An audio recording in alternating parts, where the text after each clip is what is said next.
श्री शिवाय नमस्तुभ्यं। एक बेलपत्री शंकर जी पर चढ़ाकर जिसकी डंडी का मुख अशोक सुंदरी की जगह पर हो, उसे चढ़ाकर एक लोटा पानी उत्तर की ओर मुख कर कर चढ़ाना प्रारंभ कर देना। धीरे धीरे परिवार में सेटल होना प्रारंभ हो जाएगा। अशांति समाप्त हो।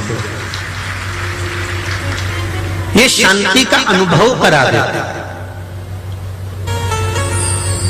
बेलपत्री की डंडी का जो मुख है, बेलपत्री की जो डंडी होती है उसका जो मुख होता है, अगर उसको अशोक सुंदरी वाली जगह पर शिवलिंग पर चढ़ाए और अशोक सुंदरी वाली जगह पर उसका मुख है और आप उत्तर की ओर मुख कर कर जल चढ़ा रहे हो, तो ये निश्चित है उस घर में कितना भी क्लेश मच रहा होगा, लगभग आधे घंटे के अंदर उस घर में शांति हो ही जाएगी। सबका आपस में प्रेम बढ़ जाएगा, क्लेश नहीं रहेगा। थोड़ा समय अगर संघर्ष का आ सकता है, ऐसा नहीं है कि संघर्ष का समय नहीं आता, ऐसा नहीं है कि संघर्ष का समय नहीं पहुंचता, आता है। मनुष्य जीवन है, मानव का शरीर है, दो कारणों से मनुष्य का शरीर मिलता है। एक भोग भोगने के लिए, दूसरा भजन करने के लिए। यह मनुष्य का शरीर ही दो कारणों से मिला है कि कर्म का भोग भोगो, जो पूर्व में कर कर आए हो वैसा भोगना पड़ेगा तुम्हें। तीन जल की महत्वता कही गई है अभिषेक में। पहला तीर्थ का जल। कौन सा जल है? तीर्थ का जल। जो भी तीर्थ का जल हमारे पास में होता है, जब हम कोई विशेष कार्य के लिए जा रहे होते हैं और हमारा कार्य सफल नहीं हो रहा, तो फिर तीर्थ के जल को शंकर भगवान के किसी भी मंदिर में जाकर उत्तर की ओर मुख कर कर उस जल को समर्पित कर दीजिए। आपका वो कार्य बाबा सफल जरूर करेगा। तीर्थ के जल से बल प्राप्त होता है।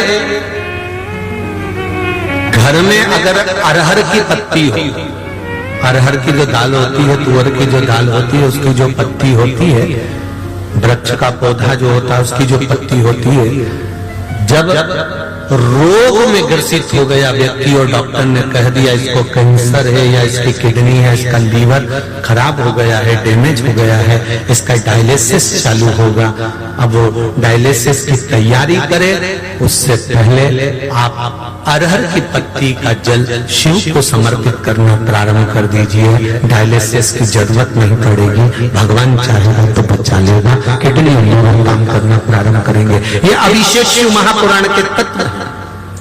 तीसरा,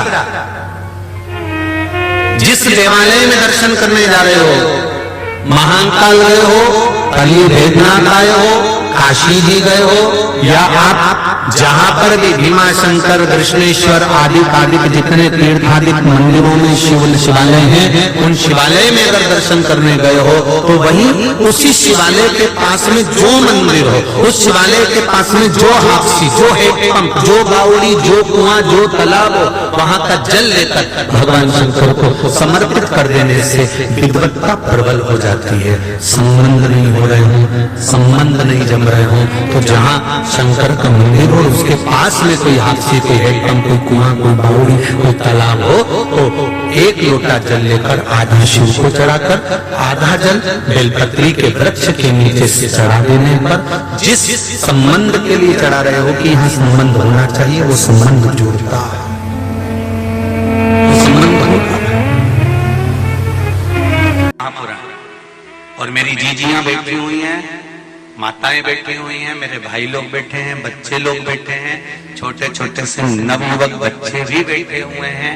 उनसे कहूंगा कि पहले अगर भोजन करने जाना, चाहे होटल में कर लो, चाहे जाकर घर में, चाहे मेहमानी में कर लो, नमक को हाथ बाद में लगाना, ये शिव महापुराण की कथा कह रही है, वो बाद में छुआ जाए, बाद में छूना, सबसे पहले भोजन को हाथ लगाना। क्यों? क्योंकि अन्नपूर्णा देवी ने कहा विश्वनाथ जी, ऐ शंभु, ऐ त्रिकालदर्शी है, कैलाशी है, अविनाशी, आप मेरे देव अधिदेव महादेव हैं, आपने भोजन के इस थाली में से सबसे पहले मिष्टान को क्यों उठाया? तब मेरे शंकर भगवान कहते हैं अन्नपूर्णा, जब संसार में रहने वाला, मृत्यु लोक में रहने वाला मनुष्य भोजन की थाली में से, अन्नपूर्णा की थाली में से मिष्ठान लेकर अपने मुख में रखता है, तो उसके पूर्वजों को पिंड की जरूरत नहीं पड़ती, वो अपने आप कर जाता है।